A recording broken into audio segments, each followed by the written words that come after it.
This is how fast things are changing. This is the information age. If you're operating by old ideas, you're obsolete.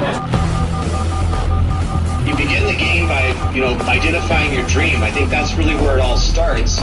In today's economy, where we are today, it's not just a dream. It's more of a necessity. You've got to identify how you're going to survive more than how you're going to just, get something out there that you want.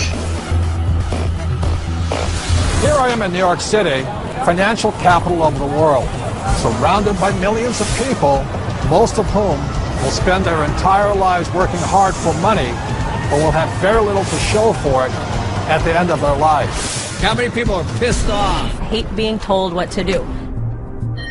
You have to fail fast. No one can steal my dream.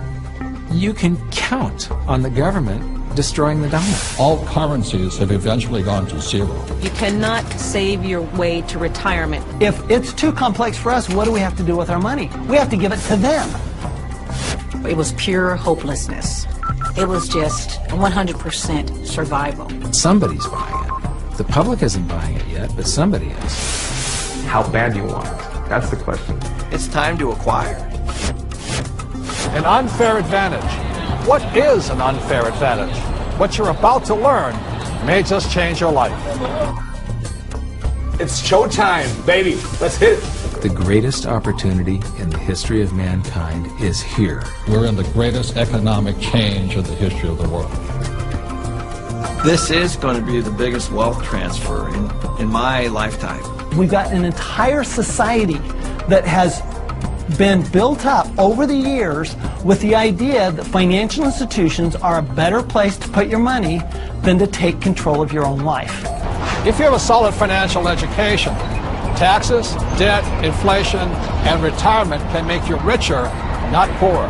The rich will get richer, and the poor and middle class, gone. I was around my brother who was a part of a gang, who ran a gang, and that's a lot like running a business. Most people run from problems, and the truth is that's where the opportunities are. This really is a perfect financial storm.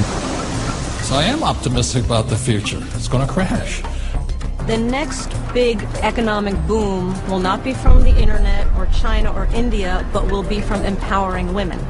A big part of success is failing so many times that you learn and learn and learn your lessons. Robert says all the time that if you're not being successful, it's because you're not making enough mistakes. People think that cash is like a safe place to be, a place to park your purchasing power. And I think cash is the worst investment that you can have. And if you follow an economist, you're in trouble. Okay, you want to have barely enough income to survive if you're lucky. Go do 401ks, go do mutual funds, be my guest. This is the best time to talk about this because people have had a shift of context with this economy. To change your financial life often involves changing your mindset. It really is where it starts, is the attitude, it's the mindset, it's the decision that you're going to, take responsibility for your own financial life. Knowledge is money. Show business. When you think about show business, you always think about the show, right? Cameras and movie stars and makeup and glamour. But you never think about the business side of it because we don't have financial education. And I didn't learn that until 20 years down the road in my career. And now, I'm not only an expert in the show part of it, but I'm becoming an expert on the business side of it. Business is about production. We can produce our way out of any problem. I was probably age 8 when I started thinking about millions. The very, very first step is you've got to select your dream, because taking control of your financial life starts with a dream. There's got to be a bigger purpose than just making money. If you don't have something that is bigger than you, a dream, a huge dream, you're going to quit. Your friends and who you hang out with, whether you're a child or whether you're an adult, will dictate your destiny and your future. And so you have to be picky and choose your surroundings very carefully. It's creativity. It's brainstorming. It's being around like-minded people. People have so many emotions attached to money.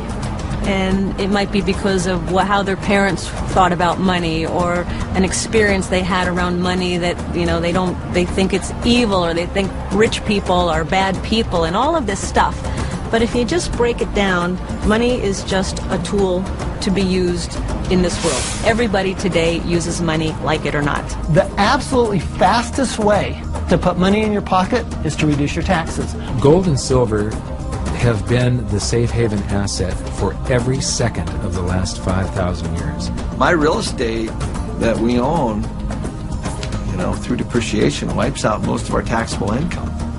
It just makes so much sense to me, and it's so much easier. I went to war to fight for capitalism. I fought for the freedom for a person like me who had nothing, to work hard, to use my brains, and to build a better life for myself and many other people. The problem isn't capitalism. The problem is laziness.